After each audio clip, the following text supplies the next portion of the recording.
po ng mga nagsasabi na si Ate Diwata ay lumaki ang ulo at hindi namamansin.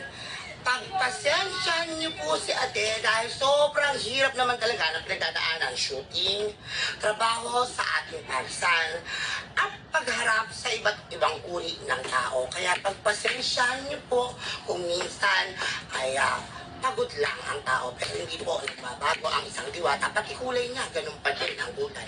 Udlong, anong masasabi mo sa bagong opisina ni Diwata? Alam niyo po, ang buhay ng isang diwata ay hindi po nailihim ni minsan sa atin. Tumira sa ilalim ng tulay at masalimuot na buhay. Masasabi ko, dahil sa kanyang pagsusumikap at pagpuporsige ngayon mula sa truck na ito, air condition, maaliwalas, at talagang may sinabi na ang